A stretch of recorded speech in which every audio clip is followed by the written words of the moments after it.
what's going on, y'all? We are back and we are on that trek to Aries 6. It goes down next week, next Saturday, April the 16th, Chattanooga, Tennessee, Camp Jordan Arena. And tonight, we've got a special one for you guys, Jeff. We've got the champ, Trevor Peak, in the house. Trevor, what's going on, my man? It's been a while since we got to have you on the show. First time we've had you on the show since the big title win. So we're definitely excited to get to talk to you. How you doing? I'm doing great, man. Doing great. How you guys been making it? We're good, man. We're good. Of course, I've got Jeff Hobbs here with me as well. Jeff, it's always a pleasure to get Trevor on the show. Coming off of that big knockout win over David Robbins, where he took that Aries professional title, our first professional champion, as it were. Kept that record undefeated at 4-0, and now we turn around and we defend that bad boy next week in Chattanooga. Yeah, I mean, I've kind of been I don't know, man. I've been lonely. I've been feeling wanting after that whole Robbins ordeal. I've missed Trevor Peak. It's not the same without him after, after an event like that. The build up to it, the excitement of it, is kind of like shit. I missed that. So I was excited when we got Trevor Peak back and found out he was going to be on this card, because I tell you what, my little damn notifications and dingers here. I know it's a Trevor Peak fight when my notifications go off every damn 5 seconds that somebody's bought a ticket for fighter Trevor Peak on my thing. So shit, man, I'm excited because I know what that means. The more that thing dings and the more that notification goes off, means the louder and wilder that crowd's going to be. Hard to compare a Trevor Peak crowd to about anything you'll see out there, and they're awesome. They're a lot of fun. They're very lively as well. Trevor, your main eventing coming up, Chattanooga, Aries 6, first defense of that Aries title, taking on Warren Smith, a guy that is actually coming off of a big win, a big knockout win over Greg Hopkins, one of our cohorts here on the Aries team. Let's talk a little bit about it, man. This last one is very much two different styles when you compare Warren Smith to David Robbins. David very technical. You got to kind of watch out for that ground game, things like that. Warren, man, he's coming to bang, which is what you love to do. Oh yeah, man. I'm excited about it. I've watched some. I watched some of his recent fights. Watched the fight with Greg and everything, and I'm just glad I got somebody that's gonna come in there, and I know they're gonna throw bombs, and it's gonna be a good one. I know it's gonna be on the feet, and I mean I'm getting deadly on the ground, guys. I mean, I'm being at a gogi and I'm getting dangerous on the ground. I'm actually starting to submit people, but my passion, it's throwing some heat and being on the feet, man. I love it, and I know this guy's he's a tush hog, man. He's just a little bulldog, and I know he's tough, and I'm excited about it. I really am. So, you moved to 4-0 after the big win over David Robbins. Now, the number one ranked fighter in Tennessee, number one ranked fighter in Alabama, cracked the top 50 in the Southeast, and only 4-0. That's very impressive. And one thing that I've noted about you is you have taken on a very high level of competition early in your career when it comes down to, the amount of experience in the guys that you're facing. And Warren Smith's no different, man. He's another guy with, 20 plus fights coming in here after fighting Ben Brewer, another guy with a lot of fights. So these guys have a lot of experience on you while you're still kind of learning on the job still at 4-0. Does that phase you at all? Is that a factor at all, or do you kind of see it as like, you want to get in there and fight guys that know what they're doing and know, how to handle themselves in there? Yeah, well, I mean, the end goal, is UFC or big promotion. Some I want to make it to the big stage, and if I can't beat these guys with all this experience on this level, then maybe I just don't have any business there. And thus far, I've been making pretty light work of some of my opponents, and I'm just blessed. I mean, I really am. I'm blessed more than I ever deserved. I'm grateful for it though. But yeah, I've seen a lot of fighters on this regional scene. They don't really test themselves in amateur career, and then you need to really test yourself as an amateur, man, because that, yeah, people's going to view that record and everything, but like as far as the big promotions go, they don't really look at it too much. But even on this pro level, man, a lot of guys they come in and they don't fight anybody that pushes them, and they get where they're going and they get a rude awakening. And I'm not trying to have 5 minutes of fame, I'm trying to when I get to where I'm wanting to be, I'm trying to be there for a bit and make a statement. So I want to test myself as much as possible, and I really don't care how much experience they've got, as I long love as it. I love as that long as attitude. yeah, yeah.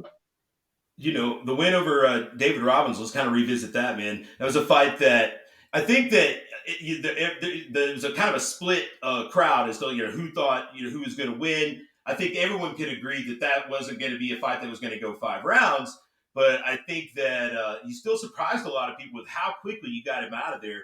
Really nice combination set up with the hook to the body that came up over the top. Picture perfect. Kind of walk us through how that one went. Man, we drilled that combo. Gosh, I can't tell you. I knew I was going low, man. I knew I was coming back up top.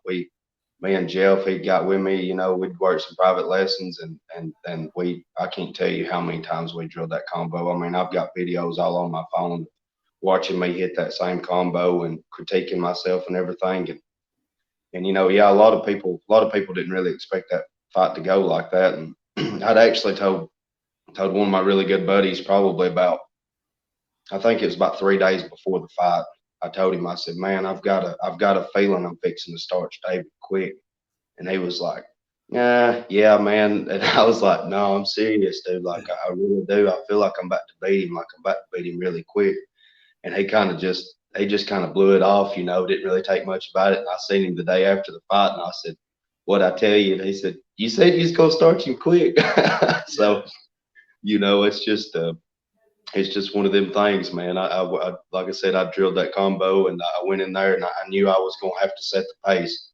I knew if I let David, find his range, find his rhythm, that it potentially could be a rough night for me. And I'm not in there to play anybody else's game. If you're getting in there with me, we're going to play my game. Hey, I think you've proven that every time so far. Jeff, what you got for our guy Trevor? Yeah, man. We were talking about his opponents and kind of Trevor. I know also you have new management as well. After the last fight, you made that next step, and it looks like you're doing that punch list. I like to look at that fighters that you can tell are really focused towards that next level. You started out and you were fighting other young contenders. Then you started with your more experienced fighters. Now, like with Warren, somebody that's just a salty vet in the game. The next step, usually in a lot of people's, is that opponent who has maybe had a taste of the big show, not there anymore. So it seems like there's like this natural progression with fighters that you can really see on that path, in their career to the big show. And it looks to me like you're hitting all those punch list items on the way up. Is that kind of by design? Like I said, I know you got new management now. You're being represented by probably one of the best management companies in this industry. Have you guys sat down and kind of in your head, and you don't have to let out any details, but have you guys kind of sat down and laid out that blueprint for Trevor Peak?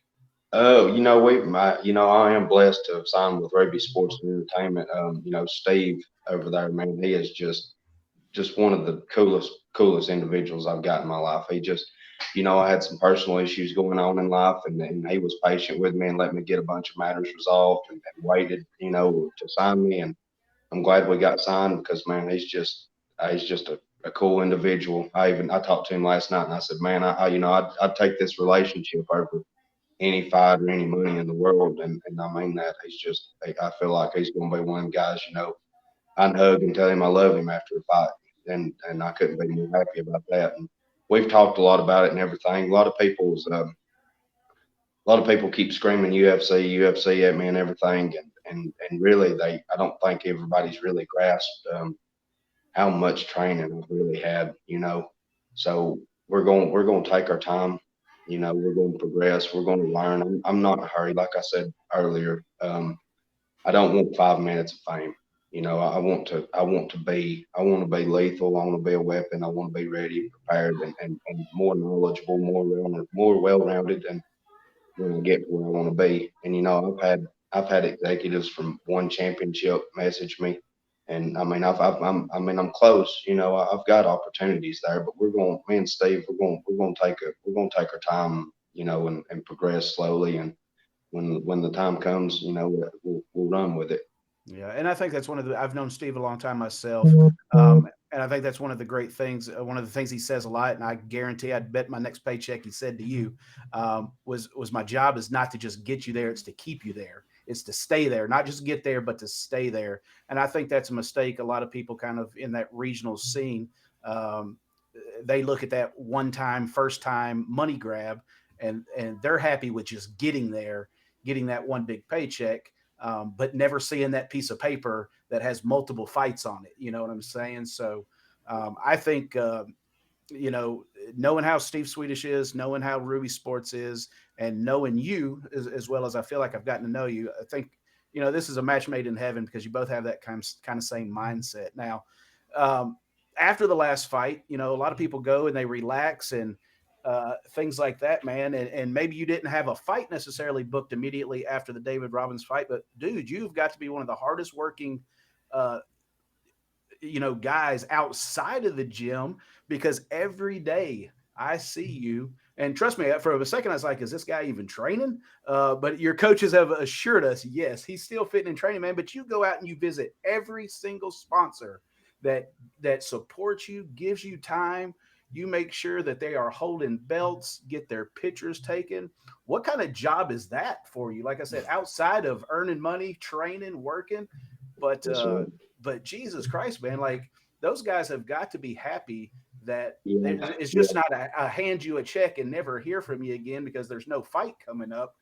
You make sure you do a world tour after a fight and make sure those people are happy. Oh yeah, man. I don't look at that part like a job. That part's just it's a blessing. It's fun for me. I mean, I right before we got on this, I was up at Lamont's Mexican restaurant here, a local restaurant here, and I felt like a superstar up there, man. I was just taking pictures with everybody, and it's just, man, I love that part.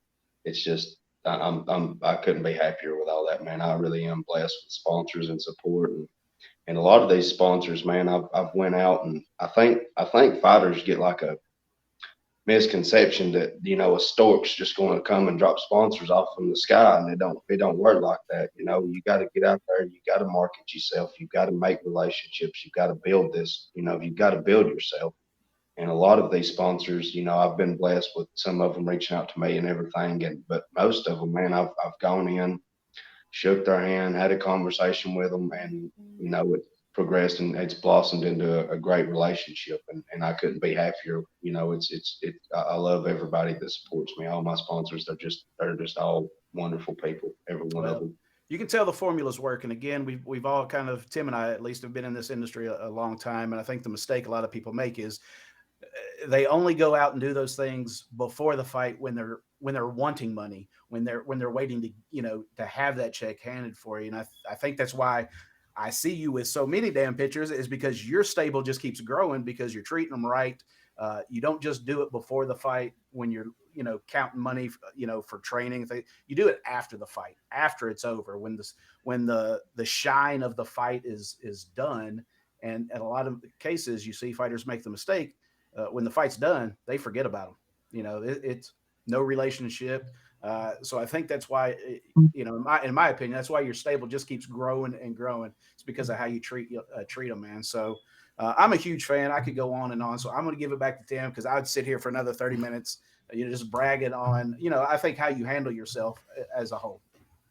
Hey, he's right. You do things right, Trevor. Ultimately, it's very rare that you see a guy with as much support as you have behind you, and that you're able to keep that support from bout to bout and grow it as well. You see so many guys that, like Jeff just said, after a fight's over, they just kind of cut bait and go on to do their next thing until they get another fight, then they'll hit up their sponsor again. But you treat these people like family, and that's how you keep that support. That's how you keep that motivation behind you from all your fans. So kudos to you, man. You've done very well at that aspect of the game, which is huge in the regional scene. As we all know, nobody's getting rich on fight purses on the regional scene. You got to have that extra support, man. So you've done a great job. You've got a lot of good backers behind you. Let's talk about this training at Agogi, man. You've this will be your second camp there. You said you're starting to submit some people, starting to get those ground skills up to par. Obviously, we know you still love to brawl, love to bang, love to knock guys out, but having that in your back pocket has got to feel good, knowing that it's not the end of the world if somebody it does manage to take you down. Oh yeah, man. I feel right at home at a Gogi, man. It feels like it really feels like I've been there my whole, for years. And jujitsu and everything, man. It's like I always love, rolling with people and everything, but like I've always been good at surviving, not getting tapped out, not getting submitted, and pretty good at controlling the situation. But like, as far as just being a dangerous guy on the ground with submissions, that hasn't really been me. I can catch people I've been able to catch people from time to time, but I'm actually getting dangerous on the ground. I mean, it's getting pretty ridiculous. And it's becoming addictive, I should say. It's like that part where it's like it adds like a fun side of it that I hadn't really got to experience as much.